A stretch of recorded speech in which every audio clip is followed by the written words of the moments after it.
మనకు ప్రార్థనలు బాగా తెలుసు. అందరం ప్రార్థన చేస్తాం. ఉదయం లేచి ప్రార్థన చేస్తాం కదా, భోజనం చేసేటప్పుడు ప్రార్థన చేస్తాం, ఏదైనా పని ముందుకు పోయేటప్పుడు ఏదైనా అవసరమైన పని చేయాలంటే ప్రార్థన చేస్తాం, రాత్రి పడుకునే ముందు ప్రార్థన చేసుకుంటాం. ప్రార్థన మన ఊపిరి కదా. మరి ఈ ప్రార్థన విశ్వాసి హృదయానికి ఆనందాన్ని కలగజేస్తుంది, ఒక తృప్తిని ఇస్తుంది, సంతోషాన్ని ఇస్తుంది. విశ్వాస జీవితానికి అంటే మనం విశ్వాసం చేస్తూ మనం ఆత్మీయతలో ముందుకు పోయే కొద్దీ ఈ జీవితానికి ఆశీర్వాదాలను తీసుకొస్తుంది కదా ప్రార్థన. మనకు తెలుసు ప్రార్థన అంటే మనం గట్టిగా నమ్ముతాం. ప్రార్థన అద్భుత కార్యాలు చేస్తుంది, గొప్ప కార్యాలు చేస్తుంది. ప్రార్థన శక్తివంతమైనది. ప్రార్థన మన ఊపిరి అని మనందరికీ బాగా తెలుసు కదా. అవును కదా. అయితే ఈ ప్రార్థన కీడుని తెసుకొస్తుందా? ఏమైనా కీడు తెస్తుందా? మనకు ప్రార్థన చేస్తే కీడు కలుగుతుందా? కలుగుతుందనే బైబిల్ చెప్తుంది. ఇది మనకు నచ్చదు, కొంతమందికి నచ్చకపోవచ్చు, ఇష్టపడకపోవచ్చు. అంటే మనకు మంచి మంచివే కావాలనుకుంటాం. కానీ దేవుడు ప్రార్థన ఏ రకంగా చెయ్యాలి, మూర్ఖంగా అవివేకంగా తెలియకుండా ఇష్టానుసారంగా మనం ప్రార్థన చేయకూడదని, ప్రార్థన చేయడానికి ఒక సిస్టమ్ అనేది ఉంది మనకి. కాబట్టి ప్రార్థన కీడును తెస్తుందా అంటే తెస్తుంది అని బైబిల్ చెప్తా ఉంది. ప్రార్థన గురించి మనం పరిపూర్ణంగా మరి పూర్ణ హృదయంతో విశ్వసిస్తాం కదా. ప్రార్థన గొప్ప కార్యాలు చేస్తుంది. యెహోషువ ప్రార్థించినప్పుడు ఏం జరిగింది? సూర్యచంద్రులు ఒక దినమంతా అట్లే ఆగిపోయినారు. రొటేషన్ కాలేదు, రాత్రి కాలేదు, ఉదయం కాలేదు, ఎట్లున్న సిచ్యువేషన్ అట్లా ఉండిపోయింది. ఒక నరుని మనవిని విని దేవుడు చేసిన గొప్ప కార్యం మనవిని ప్రార్థన చేసినప్పుడు. మోషే ప్రార్థించినప్పుడు ఏమైంది? మన్నాను కురిపించారు. వెరీ గుడ్ కదా. పౌలు శీలలు ప్రార్థించినప్పుడు ఏమైంది? చెరసాల పునాదులు అదిరినాయి. సంఘం అత్యాసక్తితో ప్రార్థన చేస్తే ఏమైంది? పేతురు చెరసాలలో నుంచి విడిపించబడ్డాడు. ఇట్లాంటి అనేకం ఉన్నాయి. ఏలియా ప్రార్థన చేసినప్పుడు ఏమైంది? ఆకాశం నుండి అగ్ని వచ్చి కర్మేలు పర్వతం మీద నీళ్లు, కందకాలు నీళ్లు పొరలిపారుతున్న నీళ్ళల్లో నుంచి దేవుడు ఆ బలిని దహించి వేసినట్టుగా మనం చూస్తున్నాం. ఇలాగ చెప్పుకుంటూ పోతే చాలామంది ప్రార్థన చేశారు, అద్భుత కార్యాలు చేసి జరిగిన ఈ ఆపత్తులలో నుంచి విడిపించబడ్డారు. ఆ రకంగా మనం అన్నీ చాలా ఈ ప్రార్థన గురించి చూస్తున్నాం. అయితే ఈ ప్రార్థనలు మనకు కీడును తెస్తాయా లేదా క్షీణతను కలగజేస్తాయా అంటే అవును, కలగజేస్తుందని బైబిల్ చెప్తుంది. ఆ విషయాన్ని మనము చూద్దాం. మొట్టమొదటిగా సంఖ్యాకాండము 11వ అధ్యాయం 4వ వచనం నుండి చదువుదాం. 4-5 వచనాలు.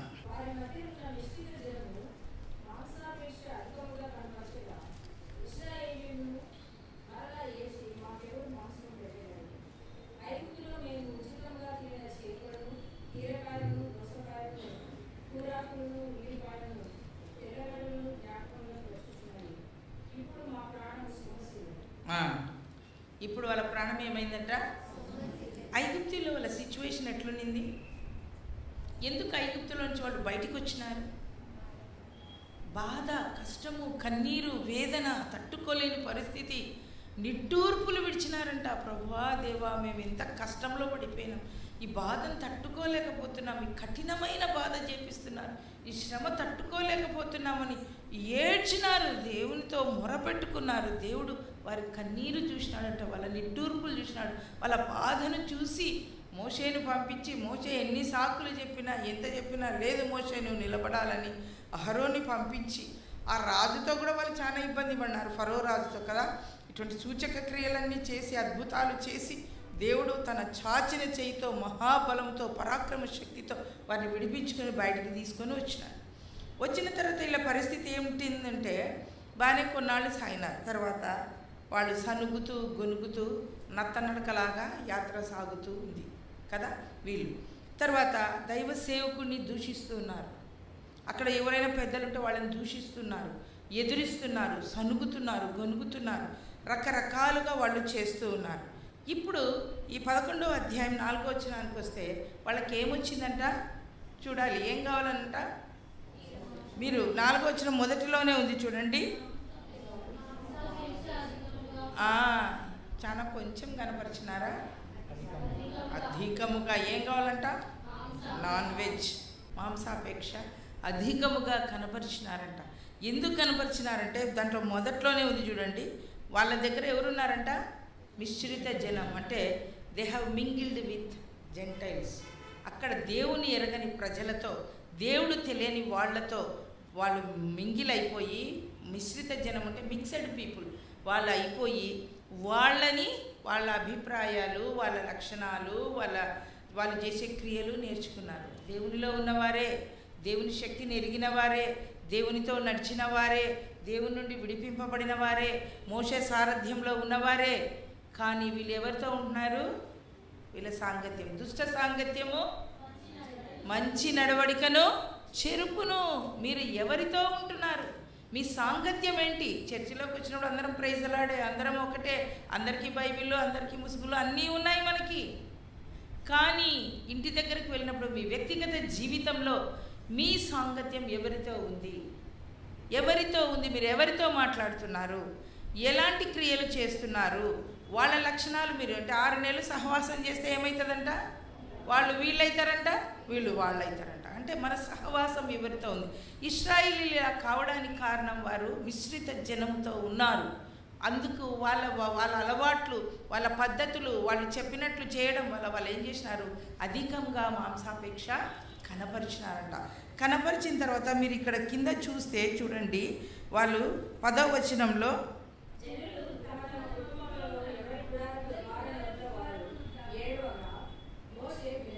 ఎవరి గుడారం మీద వాళ్ళు ఏం చేసినారంట? ఏమిటికి ఏడుస్తున్నారు? మాంసము కోసము ఏడుస్తున్నారు. ఏడుస్తున్నప్పుడు మోషే వీళ్ళ ఏం చేసినాడు? దేవుణ్ణి ప్రాధేయపడ్డాడు. అయ్యా నేను ఏం చేద్దాను, వీళ్ళు ఏడుస్తున్నారు. ఇది మోషేకి కూడా ఇష్టపడలేదు వీళ్ళ ఆశ. అంటే వీళ్ళకి ఐగుప్తులో పడిన కష్టము, కన్నీరు, బాధ గుర్తు రావడం లేదు. ఇప్పుడు ఏం గుర్తొస్తున్నాయి? ఐగుప్తులో ఉన్న మీరు ఆ 4వ వచనంలో చూస్తే ఏమేమి గుర్తొస్తున్నాయి వాళ్ళకి? చేపలు, దోసకాయలు, కీరకాయలు, ఉల్లిపాయలు, తెల్లగడ్డలు అంటే ఏంటి? ఎల్లిపాయలు. మరి మాకు కావాలి, ఇవన్నీ గుర్తొస్తున్నాయి. ఏం గుర్తు రావడం లేదు? కష్టము, కన్నీళ్ళు, బాధ గుర్తు రావడం లేదు. ఇవి గుర్తొస్తున్నాయి. మాకు ఇవి కావాలి. 2 బేరీ చేసుకోవాలి. మన కష్టమైన పరిస్థితి ఎలా ఉండింది, దేవుడు ఎట్లా విడిపించాడు, ఇప్పుడు మనకు కావాల్సిందేంది. ఒకవేళ మీకు కావలిస్తే దానికి ఒక సిస్టమ్ ఉంటుంది, అడగచ్చు దేవుణ్ణి. కానీ పట్టుబట్టి మాకు అది కావాలి, మాకు అది చెయ్యాలి, చస్తావా ఇస్తావా, నువ్వు ఏం చేసుకుంటావో నాకు సంబంధం లేదు, మాకు కావాల్సిందే అని మోషే మీద గొనుగుతూ గట్టిగా ఏడుస్తున్నారంట. వాళ్ళ ఏడ్పు దేవునికి వినపడింది, మోషేకి కూడా వినపడింది. కాబట్టి మోషే ఏం చేసినాడు? దేవుని ఎదుట ప్రాధేయపడ్డాడు. ప్రాధేయపడినప్పుడు దేవుడు ఇశ్రాయేలీయులు అడిగినది కాదనక లేదనక ఇచ్చాడు. వాళ్ళు కోరుకున్నది వారికి ప్రసాదించాడు. ఇప్పుడు చూద్దాం కీర్తన 106:14. కీర్తన 106:14.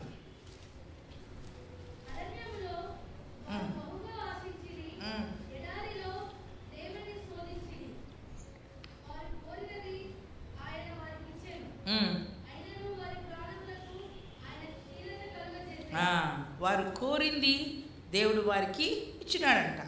మాంసం ఇచ్చినాడు. ఎట్లా ఇచ్చినాడు? పూరేళ్ళు వచ్చినాయి కదా, వచ్చి పడినాయి చూడండి, అది గాలి వల్ల వచ్చినాయి, వాళ్ళు మాంసం తిన్నారు. ఇక్కడ 26వ వచనంలో మీరు చూస్తే, ఇక్కడ 11వ అధ్యాయంలో మనం గమనిస్తే 11:30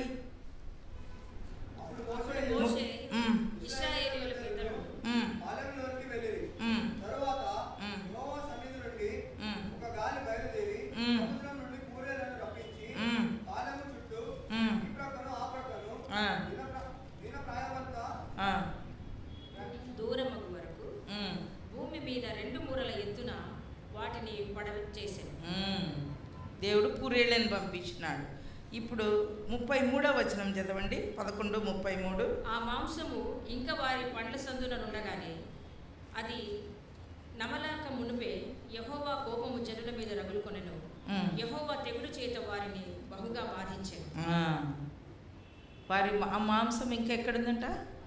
పళ్ళలో ఉండగానే టూత్పిక్స్ లేవేమో, పళ్ళలో ఉండగానే దేవుడు వారికి క్షీణత కలగజేసినాడు.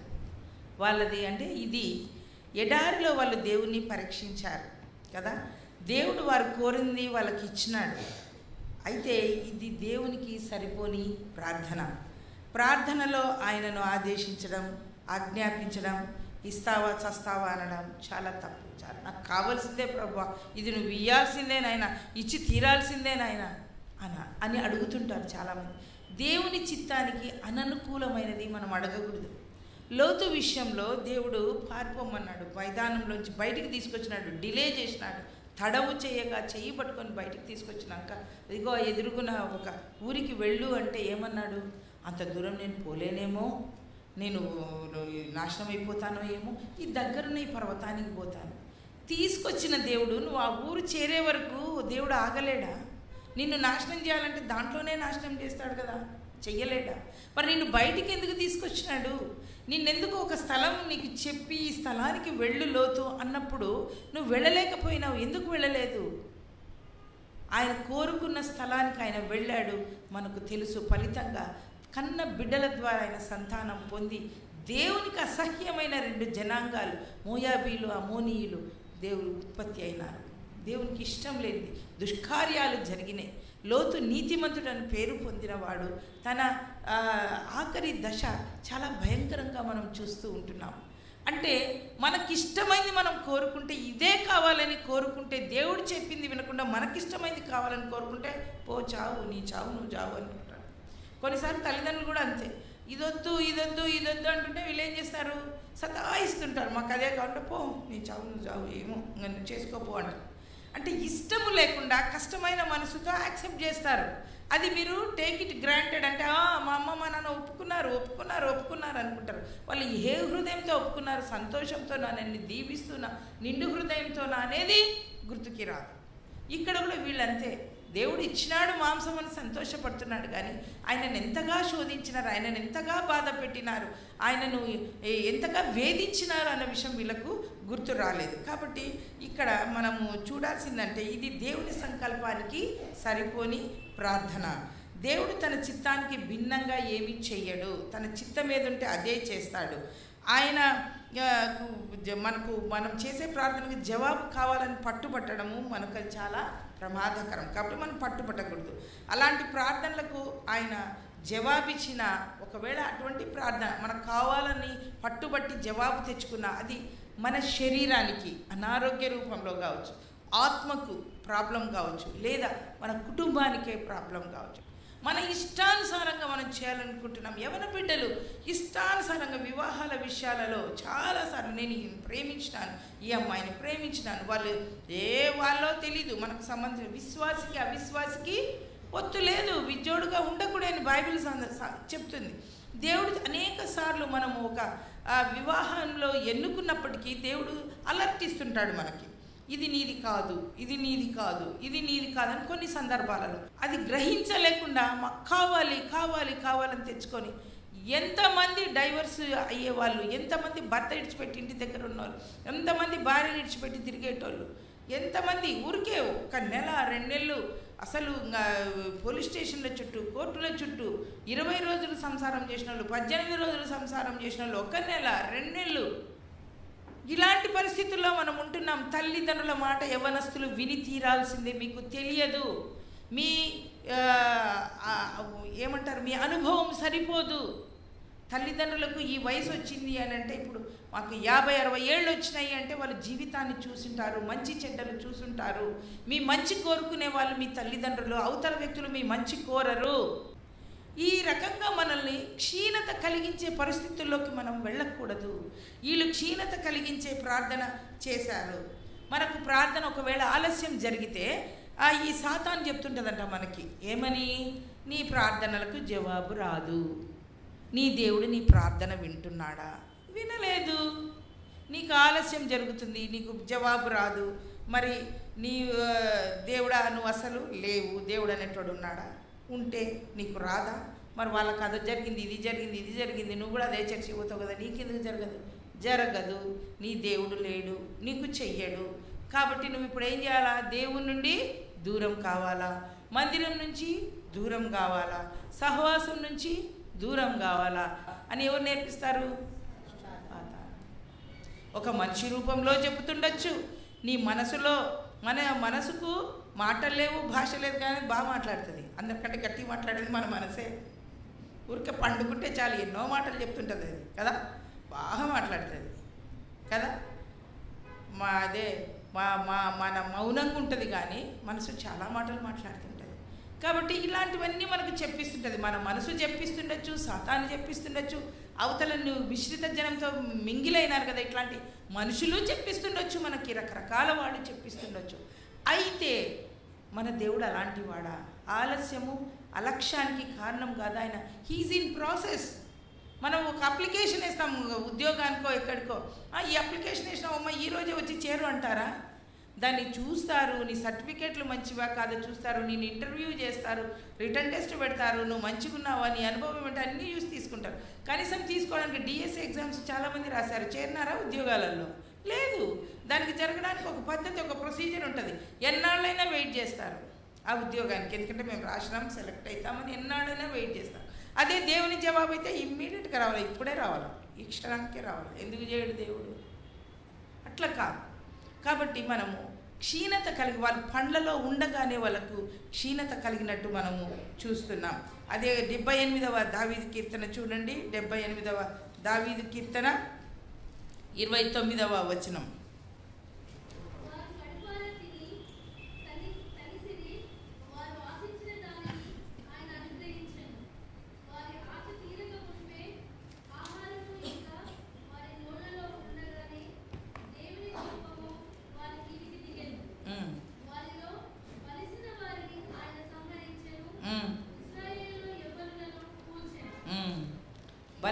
బలిసిన వారిని సంహరించను, యవ్వనులను కూల్చెను.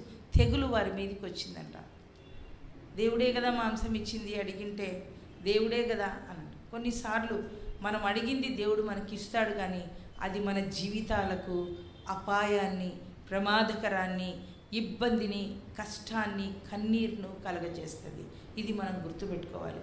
దేవుడు చిత్తము కానినప్పుడు దేవుడు హింట్స్ ఇస్తూ ఉంటాడు మనకి. కొన్ని ప్రమాద హెచ్చరికలు ఇస్తుంటాడు కదా. మనకి మెసేజెస్ వస్తుంటాయి కదా మొబైల్లో, మీకు ఈరోజు మీ ప్రాంతంలో ఏం పడతాయని, అందరికి వస్తుంది, పిడుగులు పడతాయని హెచ్చరిక చేస్తుంటారు. ఒకవేళ తుఫాన్ వస్తుందనుకో, మత్స్యకారులు సముద్రంలోనికి వెళ్ళకూడదు, ఇట్లాంటివి వస్తుంది. అయినా కూడా కొంతమంది పోతుంటారు మత్స్యకారులు, అక్కడ పడిపోయినారు, దాంట్లో రెస్క్యూ టీం పోయి వాళ్ళని కాపాడుతుంటుంది. ఎందుకు ఆ ప్రమాదం తెచ్చుకున్నారు? ఎందుకు మునిగిపోతారు? ఎందుకు తోవ తప్పిపోతారు? ఎందుకంటే చెప్పిన మాట వినరు కాబట్టి ఇక్కడ కూడా దేవుడు మనకి హింట్స్ ఇస్తూ ఉంటాడు, ఇవి మీకు అవసరం లేదు అని. కానీ అయినా వీళ్ళు ఎడారి ప్రాంతంలో దేవుని శోధించినారు. అంటే ఒక మార్గం, అది ఎడారి మార్గం అంటే ఏమీ లేని మార్గము. అక్కడ దేవుడు ఇచ్చింది ఏమి, దేవుడు నడిపించే కొద్దీ డే 1 నుంచి ఐగుప్తులోంచి తీసుకొచ్చినప్పుడు వాళ్ళకి నీళ్లు, ఆహారం ఇవ్వలేదా? దేవుడు ఇచ్చినాడు. హ్యాపీగా పని పాట లేదు, తినాలి, పండుకోవాలి, గుడారాలు వేసుకోవాలి, దేవుడు పంపించినప్పుడు నడుచుకుంటూ పోవాలి. ఐగుప్తులో ఉన్నప్పుడు వాళ్ళ పని ఏంటి? కఠినమైన బాధ, కఠినమైన పనులు. అవైనా చేస్తాం కానీ మాకు ఇప్పుడు ఇవి వద్దు, మాకు మాంసమే కావాలి, ఐగుప్తులో ఉన్న మాంసమే కావాలి అని అడుగుతున్నాం. ఈ మాంసాపేక్ష అధికంగా కనపరిచి దానికోసం ఏడ్చినారు కాబట్టి దేవుడు వాళ్ళకి ఇచ్చాడు. కానీ అవి పండ్ల సందులో ఉండగానే ఏమి జరిగింది? వాళ్ళకు క్షీణత ఏర్పడింది, వాళ్ళకు సంతోషము లేదు, వాళ్ళ యవ్వనులు కూలిపోయినారు, వాళ్ళ ఇంటి తెగులు వచ్చింది. తర్వాత వాళ్ళలో చాలామంది సంహరించబడ్డారు. ఈరోజు దేవుని మాట వినక మనం కూడా మన చిత్త ప్రకారం, మన ఇష్ట ప్రకారం దేవుని చిత్తమే అని తలుస్తుంటాం. మాంసం ఇచ్చింది ఎవరు? దేవుడే. కాబట్టి వీళ్ళు ఏమనుకుంటున్నారు? ఇది దేవుని చిత్తమే, దేవుడు ఇచ్చినాడని. కానీ నువ్వు శోధించి తెచ్చుకున్నావు దాన్ని అనేది అర్థం కావడం లేదు. ప్రమాద హెచ్చరికలు, హింట్స్ మనకు అర్థం కావు. కాబట్టి మనం చాలా జాగ్రత్తగా ప్రార్థనలు చేయాలి. దేవునికి అయిష్టమైనవి, దేవునికి నచ్చనివి మనము ప్రార్థన చేయకూడదు. రెండవదిగా మనం చూద్దాము, సంఖ్యాకాండము 22వ అధ్యాయంకి వెళ్దాము. సంఖ్యాకాండము 22వ అధ్యాయం. ఇక్కడ ఒక ప్రవక్త కనపడతారు. ఎవరైనా చెప్పగలరా? వెరీ గుడ్, పాస్టర్ అమ్మ కాబట్టి చెప్పింది. బిలాము ఇక్కడ హెడ్డింగ్ డబ్బుకు గులాము టైటిల్. బిలాము డబ్బుకు గులాం అయిపోయినాడు కదా. ఈ సంఖ్యాకాండంలో మనం బిలాం అనే ఒక ప్రవక్తను చూస్తాం 22వ అధ్యాయంలో. బిలాము దేవుని ప్రవక్త. దేవుని ప్రవక్త అంటే దేవునితో సహవాసం చేస్తూ దేవునితోనే ఉంటూ దేవుని మాటలను ఆయన డైరెక్ట్గా దేవుని స్వరాన్ని, కంఠస్వరాన్ని వింటూ దేవుడు మనలాగా మాట్లాడతాడు. నిర్గమకాండంలో ఉంది ఆయనకు ఒక కంఠస్వరం ఉందని కదా. సినాయి పర్వతం మీద మోషేతో మాట్లాడినాడు, ఆయన ఒక మనిషిలాగా మాట్లాడతాడు, ఆయన కంఠస్వరం. ఆయన మాట్లాడుతున్న మాటలన్నీ విని ఇక్కడున్న ప్రజానికానికి చెప్తారు వాళ్ళు. ప్రవక్తలు అంటే వాళ్ళు. ఆయన దేవుని యొక్క ప్రవక్త, దేవుని పక్షంగా మాట్లాడే ఒక నీతిమంతుడు ఆయన. తర్వాత బిలాము అంటే ప్రజల యొక్క ప్రభువు అనే అర్థం. ప్రజలకు ఒక ప్రభువు ఆయన, దేవుని పక్షాన మాట్లాడేవాడు, దేవుని యొక్క ప్రవక్త. అయితే ఈ సంఖ్యాకాండము 22వ అధ్యాయము 6వ వచనంలో ఈయన బాలాకు అనే ఒక రాజు ద్వారా ఆయన ఆహ్వానింపబడినాడు. ఒక రాజు, మోయాబు రాజు. మోయాబు అంటే నేను ఇప్పుడే చెప్పిన దేవునికి అసహ్యమైన జనాంగము అని. అయితే ఈ మోయాబు రాజు వాళ్ళను ఆహ్వానించినట్టుగా చూస్తాం. చూడండి 22:6. కాబట్టి నీవు దయచేసి వచ్చి నా నిమిత్తము ఈ జనమును శపించుము. వారు నాకంటే బలవంతులు, వారిని హతము చేయుటకు నేను బలమందునేమో. అప్పుడు నేను ఈ దేశంలో నుండి వారిని తోలివేయుదును. ఏలైనగా చాలు. ఇశ్రాయేలీయులను ఈయన చెప్తున్న మాట ఏంటంటే, ఈ రాజు ఇశ్రాయేలీలు వస్తున్నారు, అందరినీ ఎదుర్కొని యుద్ధాలు చేస్తూ అందరినీ జయిస్తూ వచ్చినారు. ఇప్పుడు మోయాబు తర్వాత యోర్దాన్ తర్వాత యెరూషలేం. సో దగ్గరికి వచ్చినారు వాళ్ళు. ఈ మోయాబు వాళ్ళు వీళ్ళు మాకొచ్చి మళ్ళీ మమ్మల్ని కూడా జయిస్తారేమో, వీళ్ళని నేను హతం చేయాలంటే, వీళ్ళని తోలి వేయాలంటే, వీళ్ళు నాకంటే ఎలాంటి వారు? బలవంతులు. కాబట్టి బిలాము, నువ్వు ఒక ప్రవక్తవు కదా, నువ్వు ఎవరినైనా ఆశీర్వదిస్తే వాళ్ళు ఆశీర్వదింపబడతారు, ఎవరినైనా దూషిస్తే వాళ్ళు దూషింపబడతారు. కాబట్టి నువ్వు వచ్చి నా పక్షాన నువ్వు మాట్లాడాలి. ఇశ్రాయేలీలను, ఇశ్రాయేలీలు అంటే ఎవరు? దేవుని ప్రజలు, దేవుని బిడ్డలు, దేవుడు సంరక్షిస్తున్నాడు. వీళ్ళను నువ్వు శపించు అని ఈయన దగ్గరికి రాజు మరి కొంతమందిని పంపించాడు. ఎవరెవరిని పంపించాడు? మోయాబు పెద్దలను, తర్వాత మిద్యాను పెద్దలను వాళ్ళు పంపించాడు. నెక్స్ట్ వచనం చదవండి. కాబట్టి మోయాబు పెద్దలను మిద్యాను పెద్దలను సోదె సొమ్మును చేత పట్టుకుని బిలామునద్దకు వచ్చి బాలాకు మాటలను అతనితో చెప్పగా అతడు వారితో, ఈ రాత్రి ఇక్కడనే ఉండుడి, యెహోవా నాకు సెలవిచ్చిన మాటలను నేను తిరిగి వచ్చి మీతో చెప్పేదనని. అప్పుడు చాలు. ఇప్పుడు ఇక్కడ మనము ఎవరెవరు వచ్చినారు ఆయన దగ్గరికి? మోయాబు పెద్దలు, మిద్యాను పెద్దలు అంటే కొంచెం పవర్ ఉన్నవాళ్ళు, పొజిషన్లో ఉన్నవాళ్ళు. ఉదాహరణకు చెప్పాలంటే రేవంత్ రెడ్డి, చంద్రబాబు నాయుడు గారు ఇద్దరు కలిసి, ఇద్దరు మినిస్టర్లు మన ఇంటికి వచ్చి మీరు ఈ పని చేయాలని అడిగినారనుకో, మనం ఎట్లా ఫీల్ అవుతాం? కొంచెం మీడియా వాళ్ళు జరగండి బాబు, జరగండి, కొంచెం TV9 వాళ్ళందరూ కనబడుతున్నారో లేదు, మన ఇంటికి వచ్చినారు, ఏదో అడుగుతున్నారు, మనం చేయగలిగిన పనిని మనం ఏం చేస్తాం? వాళ్ళు బాగా కనపడాలి. చాలామంది పొలిటీషియన్స్తో వాళ్ళతో ఫోటోలు తీసుకున్నప్పుడు ఎట్లా ఫీల్ అవుతారు? ఇంత గ్రేట్గా ఫీల్ అవుతారు కదా. ఇప్పుడు ఈయన పరిస్థితి ఏంది? 2 దేశాల వాళ్ళు, మిద్యాన్ ప్రాంతాల వాళ్ళు పెద్దలు వచ్చినారు. వస్తూ వాళ్ళు ఏం పట్టుకొచ్చినారంట? ఎందుకు బహుమానమో ఏదో చెప్పొచ్చు కదా. అక్కడ ఏం చెప్తున్నారు? సోదె సొమ్ము. అంటే బిలామును ఏ రకంగా వాళ్ళు గుర్తించినారు? సోదెగాడు, సోదె చెప్తాడు. మనకు అది తెలుసుకొని అది మంచిదే, మా ఆవు ఎక్కడ పోయింది, మాది అది తప్పిపోయింది, లేకుంటే మా ఇంట్లో బంగారు పోయింది, ఎవరు ఎత్తుకొని పోయినారు, ఇవన్నీ సోదే చెప్పించుకుంటుంటారు. కొంతమంది పోయి ఎక్కడ కనపడుతుందంటే వాళ్ళు చూసి, మీ ఇంటికి ఆ రోజు మీ బంధువులు వచ్చినారు చూడమ్మా, వాళ్ళే ఎత్తుకొని పోయినారు. కరెక్ట్ ఆ రోజు ఆమె వచ్చిన నా మీదనే ఉంటుంది, వాడు ఎట్లా చెప్పుంటాడు, కానీ వాళ్ళ మీదనే మనసు ఉంటుంది మనకు. కొన్నిసార్లు వాళ్ళు చేసి ఉండకపోయిండవచ్చు. సోదే చెప్పడము అంటే ఇట్లాంటివి. ఈయన బిలాము దగ్గరికి వాళ్ళు సోదె సొమ్ము పట్టుకొని వచ్చినారు అంటే బిలాము పరిస్థితి ఏంటి? బిలాము ఏమిటిగా ఐడెంటిఫై అయినాడు? దేనికి ప్రసిద్ధి చెందినాడు? సోదె చెప్పేవానిగా ప్రసిద్ధి చెందినాడు. కాబట్టి వాళ్ళు ఏం పట్టుకొని వచ్చినారు? సోదె సొమ్ము చేత పట్టుకొని బిలాము దగ్గరికి వచ్చినారు. వచ్చి వీళ్ళు ఇప్పుడు ఏమంటున్నారు? అయ్యా మా సార్ పంపించినాడు, నువ్వు రావాలా, ఇట్లా వాళ్ళు ఇశ్రాయేలీలు వచ్చినా వాళ్ళని శపించాలా అన్నప్పుడు ఈయన బాలాకు రాజు వర్తమానం పంపడం తప్పులేదు, ఆయన తప్పులేదు, అడిగినాడు నాకు మంచి జరుగుతుందేమో అని ఆయన అడిగినాడు.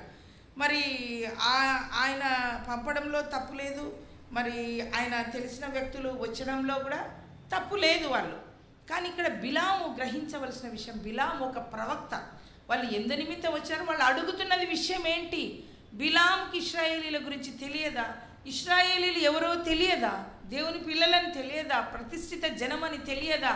ఆయన గుండె, ఆయన ఆంత్రములు ఇశ్రాయేలీలని తెలియదా?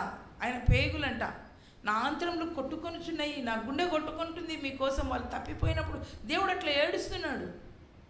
కాబట్టి అంత ఇష్టం ఇశ్రాయేలీలు అంటే దేవునికి. మరి ఆ ప్రజలను శపించడానికి నువ్వు రావాలి అన్నప్పుడు ఆయన ఏమన్నాడు?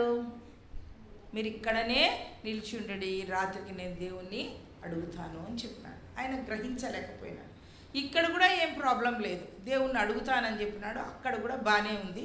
దేవుని దగ్గరికి పోవాలనుకున్నప్పుడు ఈయన దేవుని దగ్గర పోయినాడా, దేవుడే ఈయన దగ్గరకు వచ్చినాడా? చూద్దాం. నెక్స్ట్ చదవండి. దేవుడు బిలాము నద్దకు వచ్చి, నీ యొద్దనున్న ఈ మనుషులు ఎవరని అడుగగా. చాలు. దేవుడు బిలాము నద్దకు వచ్చి, హూ ఆర్ దే, నీ దగ్గరున్న మనుషులు ఎవరు?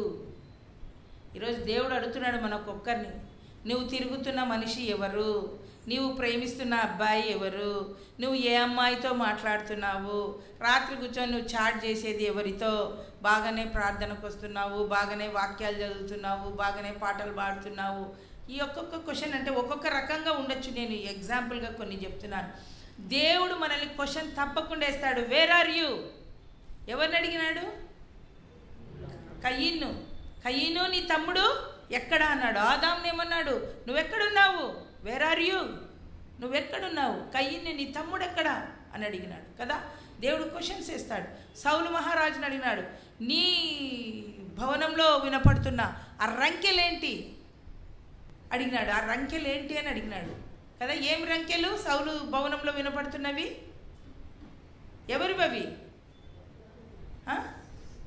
వాళ్ళని అమాలేకీలవి అవి. దేవుడు అవి శపించబడినవి, నశింప చేయండి అంటే పెట్టుకున్నాడు. చాలాసార్లు మనం శపించబడినవి మన ఇంట్లో పెట్టుకుంటాం. కొన్ని వస్తువులు ఉంటాయి, అవి అంతరాలో ఉంటాయో, తంత్రాలో ఉంటాయో, నల్లదారాలు ఉంటాయో, ఏముంటాయో.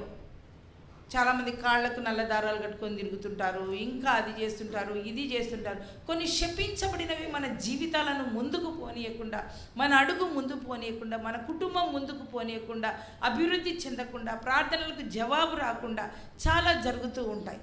కాబట్టి ఇటువంటి పరిస్థితిలో నుంచి మనము బయటికి రావాలి. ఈ అంతరతంత్రాలు ఇవన్నీ మనం ఎలా నేర్చుకుంటామంటే, మన చుట్టుపక్కల మిశ్రిత జనం, మన చుట్టుపక్కల ఉన్న వాళ్ళని చూసి ఇవన్నీ మనము నేర్చుకుంటూ ఉంటాం. కాబట్టి ఈయన దేవుడు అడుగుతున్నాడు క్వశ్చన్, నీ దగ్గరకు వచ్చిన మనుషులు ఎవరు? బిలాము.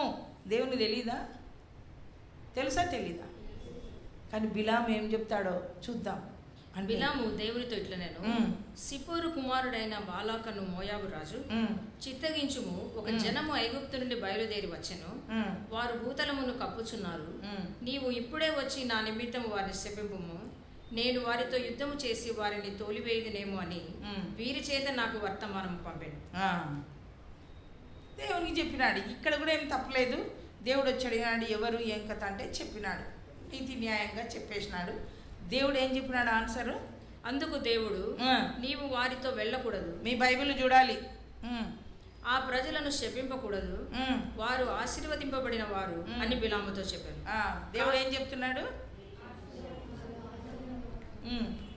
కాబట్టి బిలాము ఉదయంన లేచి బాలాకు అధికారులతో, మీరు మీ స్వదేశంనకు వెళ్ళుడి, మీతో కూడా వచ్చుటకు యెహోవా నాకు సెలవు ఇయ్యనని చెప్పుచున్నాడనగా, మోయాబు అధికారులు లేచి బాలాకు నద్దకు వెళ్ళి, బిలాము మాతో కూడా రానొల్లడాయననిరి. ఇక్కడ చూడండి, మొట్టమొదటి ప్రయత్నం చేసినాడు ఈ బిలాము చేసిన మొట్టమొదటి ప్రయత్నం. దేవుడే ఆయన దగ్గరకు వచ్చినాడు, అడిగినాడు ఎవరు అని. ఈయన ఆన్సర్ చెప్పినాడు. దేవుడు అన్నాడు, వాళ్ళను శపించకూడదు, వాళ్ళతో నువ్వు వెళ్ళకూడదు. వెరీ క్రిస్టల్ క్లియర్ దేవుని ఆన్సర్. మళ్ళీ ఒకసారి చదవండి అది, మీరు వెళ్ళకూడదు అన్నది 12వ వచనమా? నీవు వారితో వెళ్ళకూడదు, ఆ ప్రజలను శపింపకూడదు. దేవుడిచ్చిన ఇన్స్ట్రక్షన్స్ 2. నువ్వు వారితో వెళ్ళకూడదు. నువ్వు ఎవరితో వెళ్తున్నావో వాళ్ళు మోయాబీలు, అన్యులు, దేవుని ఎరగని వారు. ఈ ఇన్స్ట్రక్షన్స్ మనకు కూడా. నువ్వు ఎవరితో వెళ్తున్నావో వారితో నువ్వు వెళ్ళకూడదు. దేవుని ప్రజలను శపించకూడదు. దైవ సేవకులను ఇష్టానుసారంగా మాట్లాడకూడదు. సాటి విశ్వాసులను ఇష్టానుసారంగా మాట్లాడకూడదు. మంచి ప్రార్థనా పరులను ఇష్టానుసారంగా మాట్లాడకూడదు. నోరు జాగ్రత్తగా పెట్టుకోవాలి.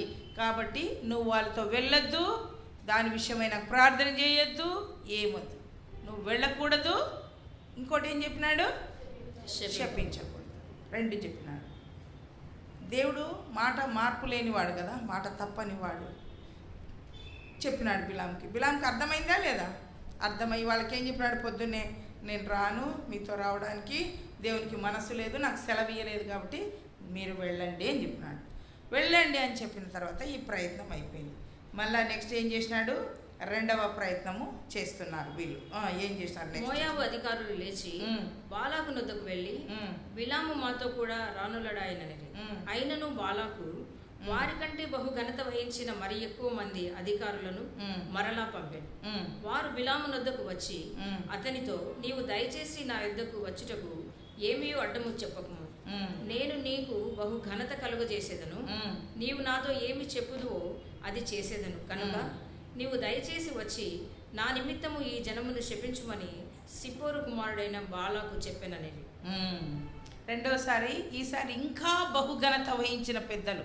ఈసారి మోడీనే వస్తున్నాడు, చంద్రబాబు, రేవంత్ గారు. ఈసారి ఎవరు వస్తున్నారు? మోడీ, ద్రౌపది ముర్ము, ఆమె ఇద్దరు కలిసి వస్తున్నారు ఇప్పుడు మన ఇంటికి. ఇంకా ఎక్కువ డబ్బు తీసుకొని, ఇంకా బహుఘనత వహించిన వాళ్ళు తీసుకొని వచ్చినారు. ఇంకా పవర్ పెరిగింది. అంటే ఇప్పుడు బిలాము పరిస్థితి ఏంటి? నేను చాలా గ్రేట్. ఒక్కసారి పెద్దలు వచ్చినారు, నేను కాదని చెప్పిన, అయినప్పటికీ మళ్ళీ వచ్చినారు వాళ్ళు నా దగ్గరికి. సో నేను సాధారణమైన వ్యక్తిని కాదు, నా గురించి నాకే తెలియలేదు ఇన్ని రోజులు. ఇప్పుడు బాగా తెలుస్తుంది నేనంటే ఏంటో.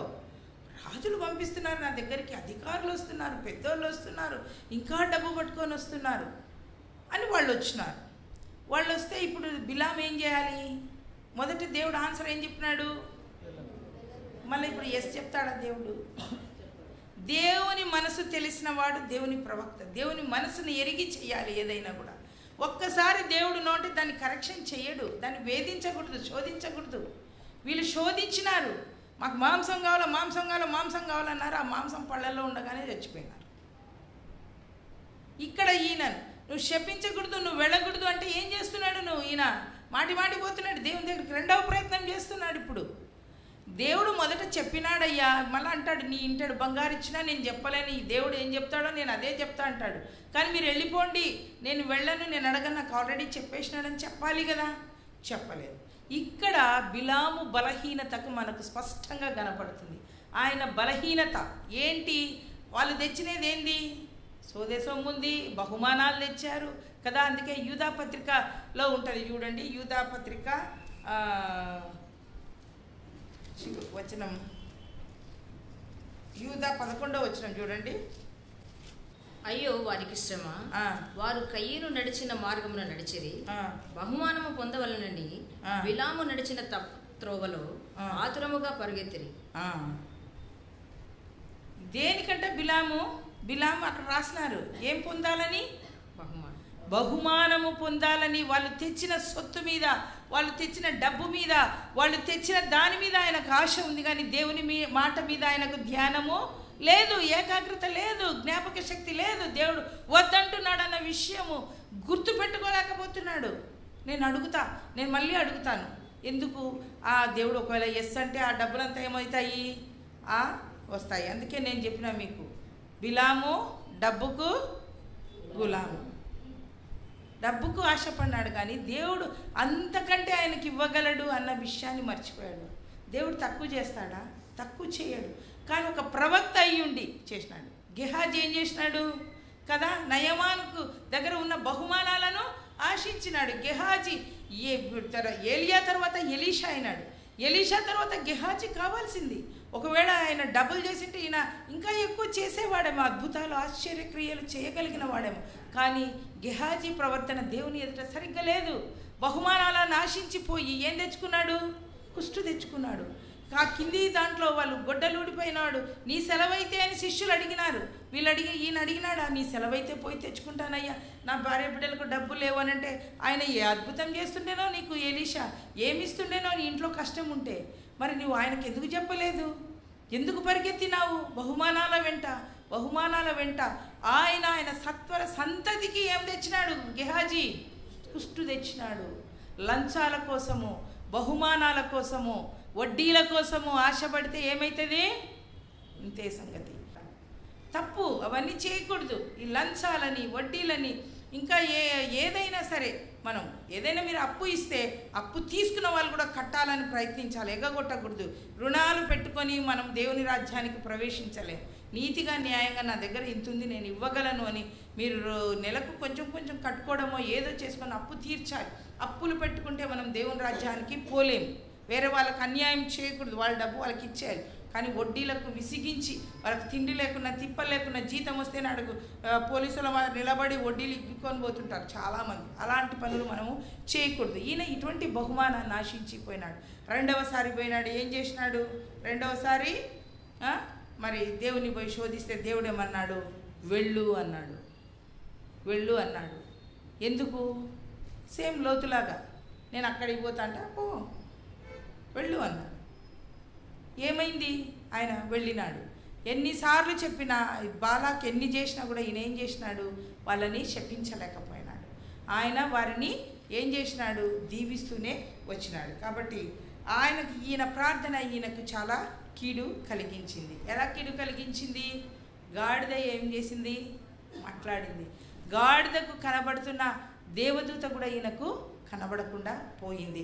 దైవ సేవకుడు గాడిద మాట్లాడిన ఒకే ఒక సంఘటన మనకు బైబిల్లో కనపడుతుంది. అది బిలాము యొక్క సొంత గాడిద. రోజు దాన్ని పెట్టి ఆయనను మోస్తున్న గాడిదనే ఆయనతో మాట్లాడింది, దేవుని గురించి మాట్లాడింది. ఒక గాడిదకు స్వరం ఇచ్చి గాడిద ద్వారా ఒక ప్రవక్త మాట్లాడము నేర్చుకున్నట్టు మనం చూస్తున్నాం. దైవజనులను మనము మన సొంత ప్రయోజనాలకు ఉపయోగించుకోకూడదు. వాళ్ళు చాలా ఇబ్బంది పడుతున్నారు. ఆ పక్కింటి వాళ్ళ గురించి అన్నా మీరు ఎట్టన్నా ప్రార్థన చేయాలన్నా మాకు చాలా ఇబ్బంది పడుతున్నారు. ఒకవేళ వాళ్ళే మంచోళ్ళేమో, వాళ్ళ మీద వన్ సైడే కదా ఈయనేది పాస్టర్, వాళ్ళని పోయి అమ్మ వాళ్ళని ఇబ్బంది పెడుతున్నామని తీర్పు తీరుస్తాడా? ఏమన్నా ఇన్వెస్టిగేషన్ చేస్తాడా? చెయ్యరు. కాబట్టి మీరు వచ్చి చెప్తారనుకో, వాళ్ళు చేస్తారు పాపం తెలియక. వాళ్ళు నిజంగా మంచోళ్ళు అయితే దైవ సేవకులకు కూడా ఇబ్బంది కలుగుతుంది అటువంటి ప్రార్థనలు. కాబట్టి మీకు నీతి న్యాయంగా తెలుసు. మీరు ఒకటి అడుగుతున్నారు ప్రార్థన సహకారం అంటే అది న్యాయమైనదై ఉండాలి. మీరు అక్కడ రకరకాలు ఇష్టం వచ్చినట్టు తిట్టి మీ నోరును ఉపయోగించుకొని వాళ్ళని అని వాళ్ళు నాశనం అయ్యేటట్టు ప్రార్థన చేయండి అని మనం ప్రార్థన చేయించుకోకూడదు. మన సొంత అవసరాలకు దైవజనులను ఉపయోగించుకోకూడదు. నీకు అవసరమైంది ఏదో దానికోసమే మనము వాళ్ళని ఉపయోగించుకోవాలి. దైవజనులు కూడా మరి ప్రార్థనా సహకారాలు అడిగినప్పుడు మనం వివేచన వరంతో చెయ్యాలి. లేకపోతే బిలాములాగా కష్టపడే సమయాలు మనకు వస్తాయి. కాబట్టి కొన్ని విషయాలలో మరి దైవజనులు కూడా చాలా జాగ్రత్తగా ఉండాలి. కాబట్టి బిలామును గురించిన విషయాలు మనం చూస్తున్నాం. బిలాము సుప్రసిద్ధ సోదెగాడు అనే బిరుదు తెచ్చుకున్నాడు. సంఖ్యాకాండము 22 మనం 5లో చూసినాం. వాళ్ళు సోదె సొమ్ము చేత పట్టుకొని వచ్చినారు. ఆయన సోదె చెప్పేటోడని వచ్చినాడు. ఎందుకంటే సోదె చెప్పేవాడుగా ఆయన ప్రసిద్ధి చెందినాడు. ఒక ప్రవక్త కంటే దేవుని పక్షాన నిలవబడే వాని కంటే కూడా ఆయనకు ఆ పేరు వచ్చింది. నెక్స్ట్ బిలాము దుర్బోధన అనుసరించి ఇశ్రాయేలీలు పాపం చేసి 24,000 మంది దేవుని ఉగ్రతకు గురైనట్టుగా సంఖ్యాకాండం 25:9లో మీరు చూస్తే 24,000 మంది చనిపోయారు. దాని తర్వాత ఈ సంఘటన తర్వాత వీళ్ళు చనిపోయినట్టుగా చూస్తున్నాం. మరి సంఖ్యాకాండం 22:18లో ఆయన నా దేవుడైన యెహోవా నాకు చేస్తాడు, నా దేవుడని చెప్పినప్పటికీ కూడా నోరు పలుకుతుంది కానీ హృదయంలో నా దేవునికి ఇష్టం లేని పని, నా దేవునికి కష్టమైన పని, నా దేవునికి విరోధమైన పని ఆయన గుర్తించలేకపోయినాడు. అది చూద్దాం మనము. ఈ సంఖ్యాకాండము 22:18 చూడండి. బాలాకు తన ఇంటెడు వెండి బంగారములను నాకు ఇచ్చినను, కొద్ది పనినను గొప్ప పనినను నేను చేయునట్లు నేను నా దేవుడైన యెహోవా నోటి మాట మీరలేను. కాబట్టి మీరు దయచేసి ఈ రాత్రి ఇక్కడ ఉండుడి. యెహోవా నాతో నీకనేమి చెప్పునో నేను తెలుసుకుందునని బాలాకు సేవకులకు ఉత్తరం ఇచ్చాను. నా దేవుడు అని చెప్పినాడు. కానీ ఈయన గురించి ఏం రాయబడింది? 2 పేతురు 2:15 చూద్దాం. తిన్నని మార్గమును విడిచి బేయోరు కుమారుడైన బిలాము పోయిన మార్గమును బట్టి త్రోవ తప్పిపోయి. బిలాము తిన్నని మార్గాన్ని విడిచి, తిన్నని మార్గము అంటే స్ట్రైట్, దేవుడు పొమ్మవలసిన మార్గాన్ని విడిచి బిలాము మార్గంలో నడిచారంట. బిలాము సరైన మార్గంలో నడవలేదని పేతురు భక్తుడు రాస్తున్నాడు బిలాము గురించి. యూదా పత్రికలో రాయబడింది, బహుమానాన్ని ఆశించిన వాడు అని రాయబడింది. బిలాము గురించి పలు చోట్ల మనం చూస్తాం, ఆయన గురించి రాయబడింది. తర్వాత ఆయన కత్తివాతతో హతమైనట్టుగా కూడా మనం చూస్తాం. చంపబడ్డాడు ఈ ప్రవక్త. ఆయన అంతము చాలా భయంకరంగా ముగిసిపోయింది. ఎలాంటి ప్రార్థన చేశాడు? ప్రభువా నేను వెళ్తా, వాళ్ళు వెంబడి వెళ్ళుదినా వీళ్ళు వచ్చినారు, వెళ్ళుదినా వీళ్ళు వచ్చినారు. ఫస్ట్ టైం చేసినప్పుడు దేవుడు నో అన్నాడు. దేవుడు నో అంటే నోనే. మనం అది కావాలని దేవుడు ఎన్నిసార్లు హెచ్చరికలు చేసినా, ఎన్ని హింట్స్ ఇచ్చినా అదే కావాలని వెళ్తే ఆ ప్రమాదాన్ని అనుభవించక తప్పదు. ఇవి క్షీణత కలిగించే ప్రార్థనలు. ఇశ్రాయేలీలు మాంసాపేక్ష అధికముగా కనబరిచి, దేవా మాకు కావాలి, మోషే కావాలంటే మోషే ప్రాధేయపడితే దేవుడు ఇచ్చాడు, కానీ దేవుని కోపము రగులుకుంది. బిలామును కూడా దేవుడు పొమ్మన్నాడు, కానీ దేవుని కోపం బిలాము మీద రగులుకుంది. అనేక సార్లు మనం కావాలి కావాలి కావాలని పట్టుబడుతూ తప్పుడు మార్గాలలో నడుస్తూ, త్రోవ తప్పి నడుస్తూ, లంచాలను ఆశిస్తూ, బహుమానాలను ఆశిస్తూ, వడ్డీలు వ్యాపారాలు చేస్తూ, దేవునికి అయిష్టమైన కార్యాలు చేస్తూ ప్రార్థనలు చేస్తుంటాం. మళ్ళీ ఇవన్నీ చేస్తూ ప్రార్థనలు చేస్తుంటాం. అయితే దేవునికి అయిష్టమైన మార్గాల్లో నడవటం వల్ల మన కుటుంబాలకు క్షీణత, మన కుటుంబాలలో ఇబ్బంది, మన కుటుంబాలలో ప్రమాదం, మన కుటుంబాలలో అశాంతి, సమాధానం లేని స్థితి, అభివృద్ధి ఉండదు. కొన్నిసార్లు తినడానికి ఉంటుంది, ఏదో ఒక రోగం ఉంటుంది. అమ్మ నువ్వు ఇది తినకూడదు, అది తినకూడదు, అది తినకూడదు, ఇది తినకూడదు, అన్నీ ఉంటాయి ఇంట్లో, సమస్తం ఉంటాయి టేబుల్ మీద, ఏమీ తినలేము. అదొక శాపమే మనకి. కానీ ఇంకొకటి, మళ్ళీ అన్నీ డబ్బు అన్నీ ఉన్నా కొన్ని అనుభవించలేని పరిస్థితులలో ఉంటాం. కొన్నిసార్లు ఆర్థిక ఇబ్బందులు ఉంటాయి, అప్పులు ఉంటాయి, బయటికి రాలేకపోతుంటాం, గట్టిగా 500 నోటు కూడా చూడలేకపోతుంటాం. కొన్నిసార్లు అందరూ చర్చిలో కానుకలు ఇస్తుంటే మనం ఇవ్వాలని ఆశపడతాం, కానీ ఇవ్వలేని అశక్తత ఉంటుంది. వీటన్నిటికీ మనం చెక్ చేసుకోవాలి.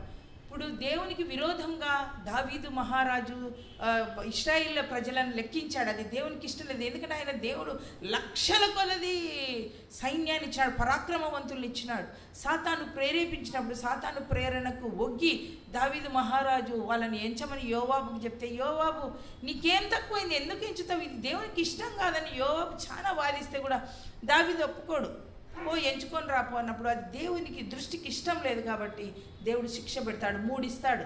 1 తెగులు, 2వది శత్రు బాధ చేత ఉండాలి, కరువు కాటకాలు, 3 ఏళ్ళు కరువు, తర్వాత శత్రు బాధ చేత లేదా ఒక తెగులు చేత. తెగులు అంటే ఒక అనారోగ్యాలు, అంటే దేవుడు పెట్టే శిక్షలు. శత్రువులు వెంటాడుతుంటారు నిన్ను, అవమానాలు, అపనిందలు, బాధలు, ఇబ్బందులు, కష్టాలు, మనోవేదన. ఈ శత్రుబాధ నీకెందుకు? సమ్వేర్ యూ హ్యావ్ ల్యాకింగ్, అంటే ఏదో ఒక తప్పిపోయినావు నువ్వు, అవుట్ ఆఫ్ ట్రాక్లో ఉన్నాం మనం, అందుకే మనం ఇబ్బంది పడుతున్నాం. మనల్ని సెల్ఫ్ ఎవాల్యుయేషన్ చేసుకోవాలి, మనల్ని మనం చెక్ చేసుకోవాలి. ఈ బాధ మా ఇంట్లో ఉందంటే, ప్రభువా ఒకవేళ మేము తప్పు చేసా, ఎంత పాపినైనను యేసు చేర్చుకొనును. సొలొమోన్ మహారాజు ఆలయ ప్రతిష్ఠిత చేసినప్పుడు ఆయన అంటాడు కదా, ప్రభా ఎవరైనా పాపం చేస్తే నీ వైపు చూస్తే, మందిరం వైపు చూసి ప్రార్థన చేస్తే దయతో క్షమించు అన్నప్పుడు ఆయన అంటాడు కదా, దినవృత్తాంత గ్రంథంలో మనం ఎక్కువసార్లు చదువుకుంటుంటాం, న్యూ ఇయర్ మెసేజ్లో కూడా చదువుతుంటాం దీన్ని. నా పేరు పెట్టుబడిన నా జనులు తమ్మును తాము తగ్గించుకొని తమ చేతిలో పాపం ఉండుట చూచి, లేదా తమ గుడారాలలో దుర్మార్గత ఉండుట చూచి దాన్ని విడిచిన ఎడల నేను వారిని క్షమించి వారిని స్వస్థపరచి వారికి నెమ్మది కలగజేస్తా, వారి దేశమును నేను స్వస్థపరుస్తా, వారి కుటుంబాన్ని నేను స్వస్థపరుస్తా, వారి గృహాన్ని నేను దీవిస్తా. ఎప్పుడు? నీ చేతిలో ఉన్న దుర్మార్గత, నీ హృదయంలో ఉన్న పాపము, నీ నోటిలో ఉన్న దుర్మార్గపు మాటలు, అవివేకపు మాటలు, మూర్ఖ ప్రార్థనలు మనం చేయకూడదు. సంసోను చేసినాడు కదా, లాస్ట్ ప్రార్థన ఏం చేసినాడు? ప్రభువా కళ్ళు తీసేసినారు, అన్నీ తీసేసినారు. సంసోను బలవంతుడు, కానీ ఒక స్త్రీ లో ఏమంటారు వ్యామోహంలో పడి తన జీవితాన్ని పాడు చేసుకున్నాడు. తను దేవునికి నాజీరు చేయబడిన వెంట్రుకలు ఒక స్త్రీ తొడ మీద వండుకొని నావి తీసేస్తే నేను అయితా అని చెప్పినాడు. వాళ్ళు తీసేసినాక బలవంతుడని అంటున్నాడు కానీ లేకపోతున్నాడు. యెహోవా ఆత్మ ఎడబాసనని ఆయనకు తెలియలేదు. మరి ఇటువంటి పరిస్థితుల్లో వాళ్ళు తీసుకుపోయి కనుగుడ్లు పెరికేసినారు. ఇప్పుడు ఆ బలంని వాళ్ళకి విసిరాల. అప్పుడు ఇసురాలు ఉండేవి కదా, మనకు కూడా తెలుసు. వాళ్ళు తిండి తినడానికి పిండి ఇసురాల ఆ ఫిలిస్తీన్ల సర్దార్లు అంటే ఎంతెంత దాన్ని అంటారో. ఆమె యాయేలు చంపినప్పుడు మీగడ పాలు ఇచ్చేది, సర్దార్లకు ఇచ్చే పాలు అనేది. వాళ్ళు మంచి తిండి తింటారు. వాళ్ళకి అందరికీ ఉదయం నుంచి సాయంత్రం వరకు ఇసిరి తన బలమంతా పిండి ఇసరడానికి పెట్టాడు. ఆయన బ్లైండ్ అయినాడు, బైండ్ చేయబడినాడు, గ్రైండ్ చేస్తూ ఉన్నాడు. ఇట్లా చేసే పరిస్థితుల్లో ఆయన చిన్నగా మొలకలు ప్రారంభమైనప్పుడు ఆయన ఒకసారి గుడిలో అది జరుగుతున్నప్పుడు ఆ గుడిలోకి లోపలికి పోయినప్పుడు ఆ స్తంభాలు పట్టుకొని దేవునికి ప్రార్థన చేసినాడు.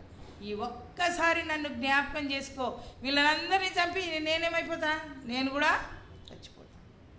ఎందుకు నన్ను బ్రతికించు ప్రభా, తిరిగి ప్రతీకారం చేయడానికి నీ కోసం నేను నిలబడతా ప్రభా.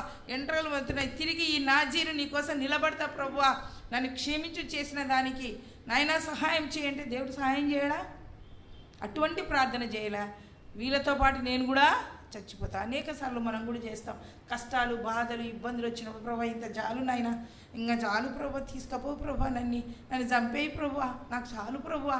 ఇవన్నీ మూర్ఖ ప్రార్థనలు, అవివేకపు కాబట్టి మనము మన నోటితో నెగటివ్ వర్డ్స్ మాట్లాడకూడదు. ఇది నాకు జరగదు, దేవుడు నాకు చెయ్యడు, నేను ఇంతే, మీ కుటుంబం బాగుంది. అవతల కుటుంబాన్ని చూసి అసూయపడితే మన కుటుంబం రాదు.